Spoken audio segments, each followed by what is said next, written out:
त्वमेव माता च पिता त्वमेव त्वमेव बन्धु च सखा त्वमेव त्वमेव विद्या द्रविणं त्वमेव त्वमेव सर्वं मम देव देव।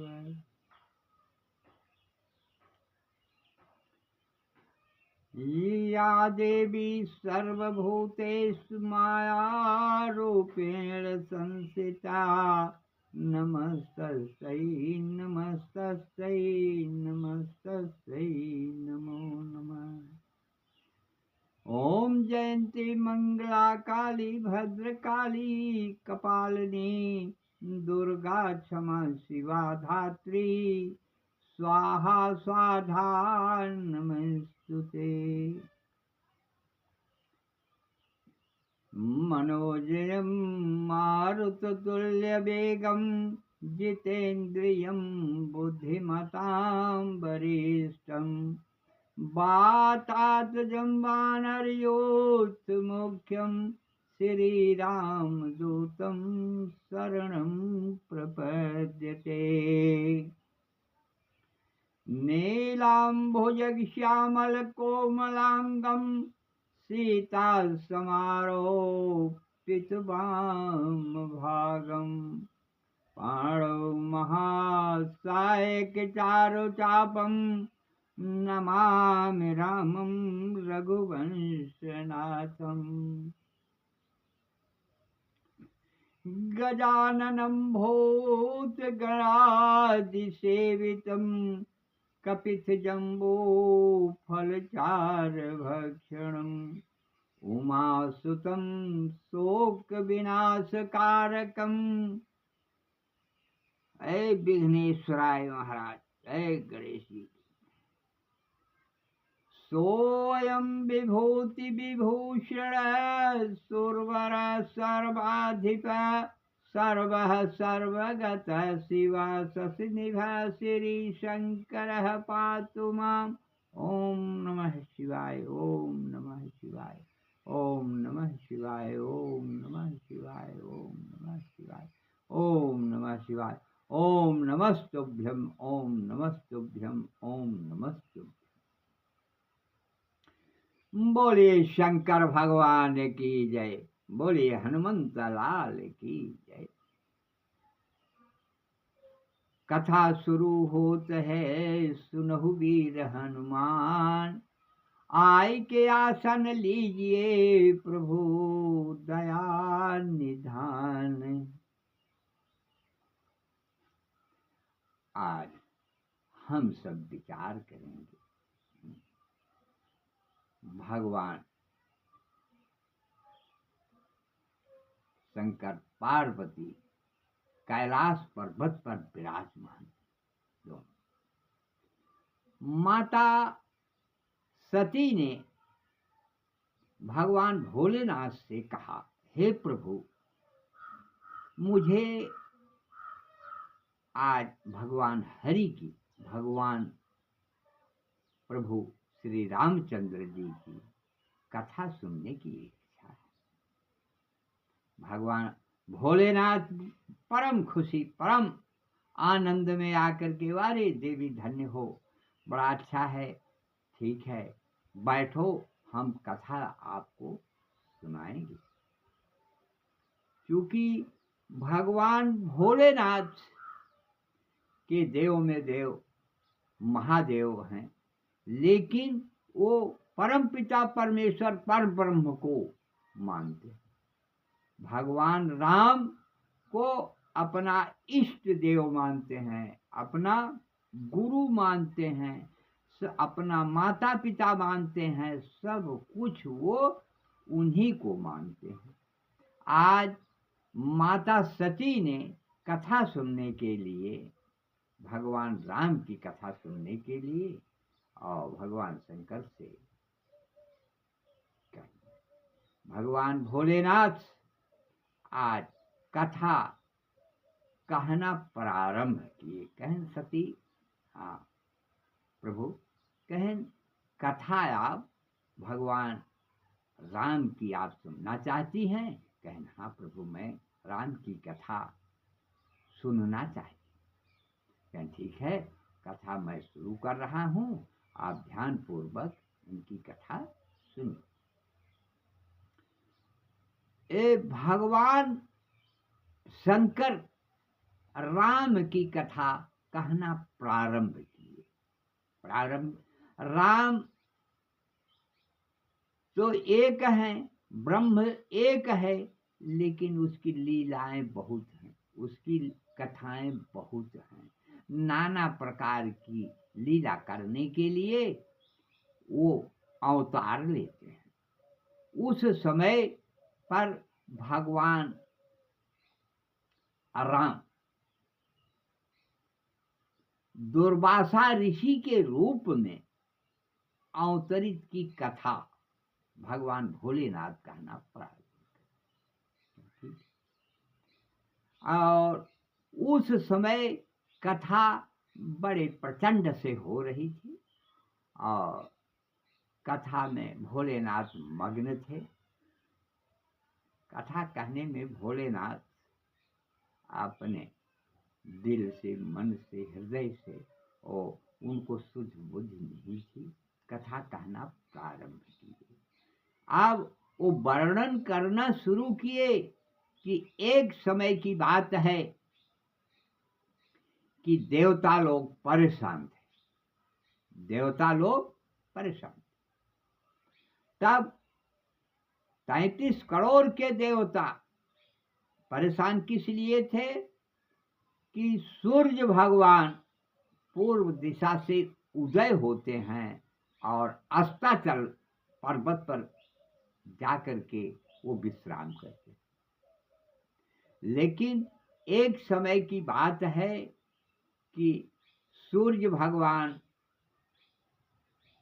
पूर्व दिशा में उदय तो हुए, लेकिन अहंकार आ गया हिमालय पर्वत को। हिमालय पर्वत को अहंकार आया कि बताइए, सूर्य दिन के देवता हैं और ये दिन में टहलते घूमते 12 बजे हमारे यहाँ ये रहते हैं और शाम को विश्राम करते हैं ये जाकर के धौलागिरी में अस्ताचल पर्वत पर। ये हमारे यहाँ कभी विश्राम नहीं करते। तो हम ऐसा करें कि हम इनको यहीं रोक देंगे, यहाँ से आगे जाने नहीं पाएंगे, तो सूर्य भगवान यहीं पर विश्राम करेंगे। यह भावना अहंकार की हो गई विंध्याचल पर्वत। अब विंध्याचल पर्वत जो है अपना विकराल रूप धारण कर, विकराल रूप, वो जाकर के सूर्य भगवान जब पूर्व दिशा से चले, आते आते अब रास्ते में ये विंध्याचल पर्वत खड़ा। अब पर्वत हटे तो सूर्य आगे जाए मुश्किल होता। काफी दिन बीत गए, कुछ दिन बीत गया। देवता लोग, जितने जीव जंतु थे, सब परेशान। अब न तो रात में रात हो रही है, न दिन की दिन हो रहा है। 12 बज रहे हैं। 12 बजे का समय वो 12 बजे तक चल रहा है। सृष्टि का संचार जो है, यह संतुलन बिगड़ने लगा। तब सब लोगों ने विचार किया कि यह जो है, यह स्थित ब्रह्मा के पास गए। महाराज, ये स्थिति आई है, कैसे क्या किया जाए? ब्रह्मा ने कहा, भाई देखिए, हमारे बस की बात नहीं है, इसको तो शंकर जी शायद हल कर सकते हैं। तो ब्रह्मा और इंद्र, वरुण, कुबेर माने 33 करोड़ के देवता ब्रह्मा को लेकर के शंकर के यहाँ पहुंचे। अब जब शंकर के यहाँ पहुंचे ये लोग, तब शंकर जी ने कहा कि भाई देखिए, यह स्थिति हमारे वश की नहीं है। यह हल करने के लिए तो विष्णु ही हल कर सकते हैं। उस समय जब ये सती की कथा सुना रहे थे, तो उस समय में विष्णु अवतार में भगवान थे, क्षीर सागर में सोए हुए थे। और इसके बाद तब इन्होंने शंकर, ब्रह्मा, 35 करोड़ के देवता जा करके विष्णु भगवान के पास विष्णु भगवान की स्तुति की, और वहाँ माता लक्ष्मी और विष्णु भगवान दोनों सभी देवताओं का आदर किया।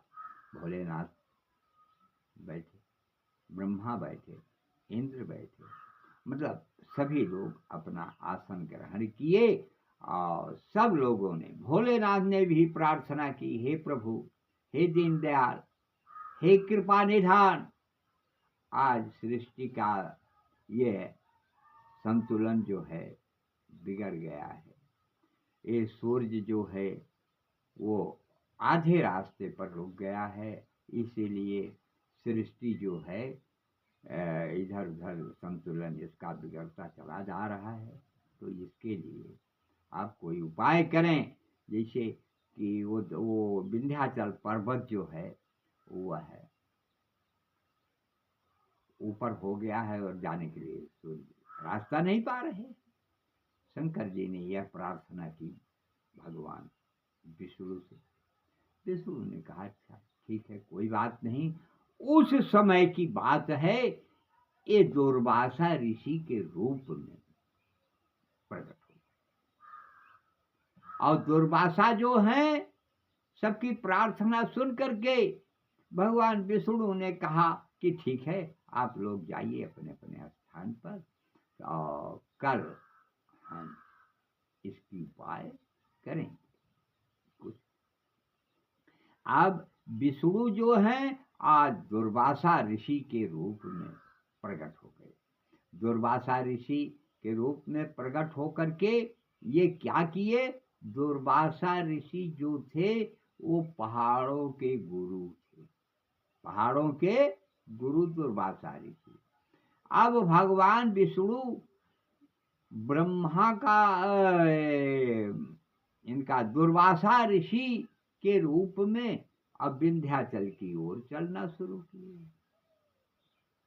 चले तो गए, आगे गए, तो उनको और आगे जाना था। विंध्याचल जब पहुंचे तो विंध्याचल जाने के लिए कोई रास्ता तो था नहीं।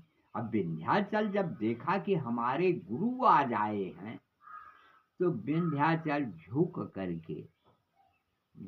करके अपने गुरु दुर्वासा ऋषि को प्रणाम किया। उस समय झुके हुए विंध्याचल को दुर्वासा के रूप में भगवान विष्णु ने वो पीठ को ठोका, विंध्याचल के पीठ को ठोका। चेला ठीक है, खुश रहो, इसी तरीके से तब तक तुम पड़े रहो, हमको अभी यात्रा दक्षिण दिशा जानी है, दक्षिण दिशा की यात्रा करनी है, और तुम तब तक इसी तरीके से रहना जब तक हम फिर वापस न आ जाए। आज विंध्याचल पर्वत का हम जो है, ये विंध्याचल सबसे ऊंचा पर्वत, सबसे ऊंचा पर्वत आज झुका हुआ है। ये दुर्वासा ऋषि के चाहे आशीर्वाद समझिए, चाहे विंध्याचल आशीर्वाद ले रहा था, उसके रूप में दुर्वासा ऋषि ने उसको ऐसा करने के लिए बाध्य किया। आज दुर्वासा ऋषि वो गए और वहां से वो चले गए। काफी दूर जाते जाते उनको काफी दिन बीत गया। आज तक अभी दुर्वासा ऋषि उस रास्ते से न तो लौटे और न तो वो विंध्याचल पर्वत उठ करके खड़ा हुआ, और सूर्य भगवान का आवागमन चालू हो गया। ये विष्णु की माया है, ये विष्णु का चरित्र है। यह चरित्र जो सुनता है कि विष्णु माने पर ब्रह्म परमेश्वर, उसकी लीला को कोई जान नहीं सकता। नाना प्रकार के विद्वान, नाना प्रकार के सब करने वाले, इस तरीके से भगवान शंकर आज विष्णु की कथा कहना शुरू किए कि विष्णु की अनेक लीलाएं हैं इस पर ब्रह्म परमेश्वर की। हे सती, नाना प्रकार की लीलाएं, नाना प्रकार की कथाएं हैं। और हम कथा को, वो भगवान भोलेनाथ ने कहा कि अब हम कथा का विसर्जन करते हैं, और कथा का विसर्जन करने पर भगवान भोलेनाथ ने बोलिए सच्चिदानंद महाराज की जय। जब सच्चिदानंद महाराज की जय बोली, इसी बीच में देखा तो सती को निद्रा आ गई थी। सती अपनी निद्रा में, मतलब चित्त उनका, शरीर तो था वहां, लेकिन उनका मन कथा में था नहीं। जब जय जयकारा लगाया भगवान भोलेनाथ ने, तब उस समय पर सती चौंक करके बोली, अरे प्रभु, क्या कथा समाप्त हो गई? अब भगवान भोलेनाथ हंसे और बोले, अरे सती, तुम थी कहाँ पर? सती ने कहा, प्रभु हम तो यहीं पर थी। कहा, नहीं सती, तुम यहाँ तो नहीं थी, तो थी कहाँ? तुम्हारी शरीर यहाँ पर थी, लेकिन तुम यहाँ, तुम्हारा मन कथा में नहीं था, इसलिए तुमको कथा सुनने का अवसर प्राप्त नहीं हुआ। तो सती ने कहा, अच्छा ठीक है प्रभु, फिर से सुना दीजिए।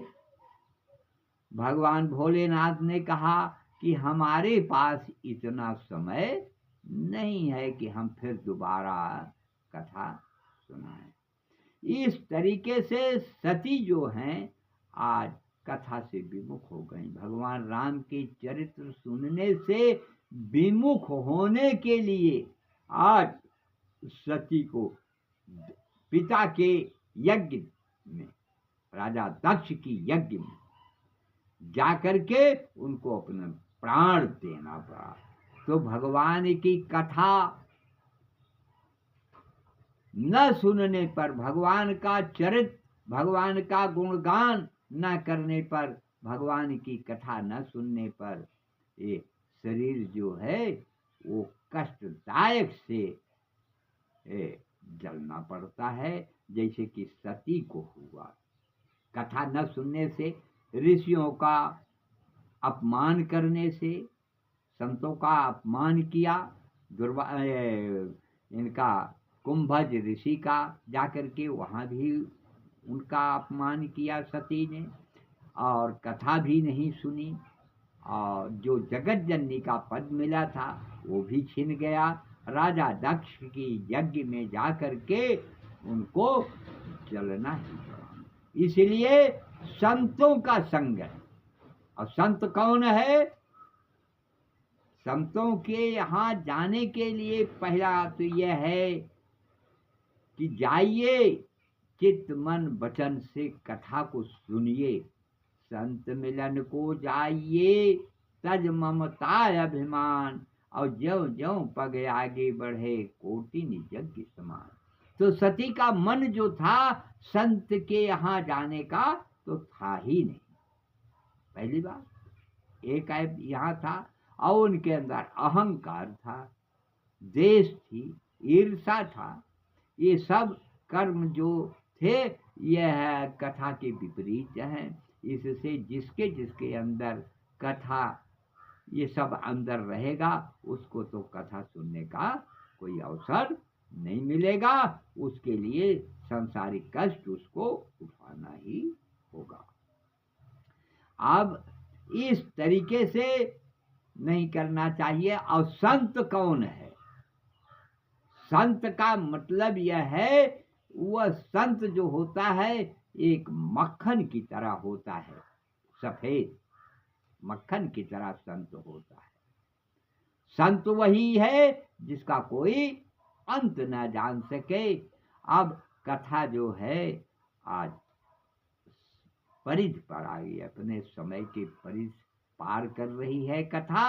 और अब इसके बाद कल कथा फिर से यहाँ से आगे शुरू होगी, जबकि कथा जो है सती जा करके सुनी नहीं और विष्णु भगवान का उन्होंने ध्यान नहीं दिया।